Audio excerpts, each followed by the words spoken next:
মই যোৱাকালি ফেচবুক লাইভত 1 ঘণ্টা মই কৈছোঁ আৰু যদি কিবা ক'ব লাগে মই ফেচবুকৰ জৰিয়তে ক'ম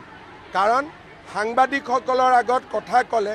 সিলেক্টেড পৰ্চন এটা কাটি তুলি দিয়ে ফলত দেশত বেয়া পৰিৱেশো সৃষ্টি হ'ব পাৰে সেইকাৰণে এই ঘটনাটোৰ সম্পৰ্কত মই যি ক'ব লাগে ফেচবুকৰ জৰিয়তে ক'ম যাতে গোটেই অসমৰ মানুহে কথাখিনি একেলগে শুনিব পাৰে মই একোৱে নকওঁ এই বিষয়ত আপোনালোকক ক'ব লাগিলে আপোনালোকে সোধা প্ৰশ্নখিনি মই বুজি ল'ম উত্তৰখিনি কিন্তু মই ফেচবুকৰ জৰিয়তে দিম যাতে সকলোৱে একে কথা শুনিব পাৰে একে কথা বুজিব পাৰে নহ'লে এটা টিভি এটা কাটিব এটা টিভি এটা কাটিব আৰু পৰিৱেশটো বেয়া হোৱাৰ সম্ভাৱনা থাকে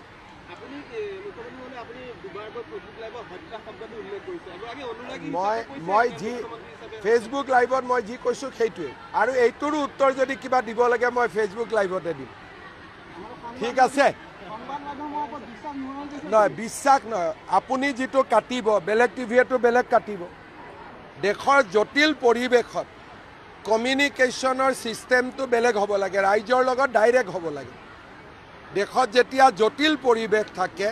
মুখ্যমন্ত্ৰীয়ে ৰাইজৰ লগত ডাইৰেক্ট কথা পাতিব লাগে মাধ্যমৰ জৰিয়তে কথা পাতিলে এটা শব্দও যদি AI জৰিয়তে ড্ৰপ কৰি দিয়ে কি হ'ব পাৰে সিদিনাখনে এখন মানে কান্দি থকা ফটো এখন হাঁহি থকা ফটো কৰি দিলে সেইকাৰণে যেতিয়া দেশৰ পৰিৱেশ জটিল হয়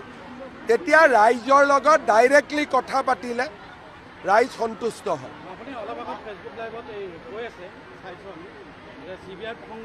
আপোনালোকে ফেচবুক লাইভতে উত্তৰ পাব প্ৰশ্নখিনি মোক সুধি থ'ব পাৰে আপোনালোকে ইয়াৰো উত্তৰ ফেচবুক লাইভতে পাব হ'ব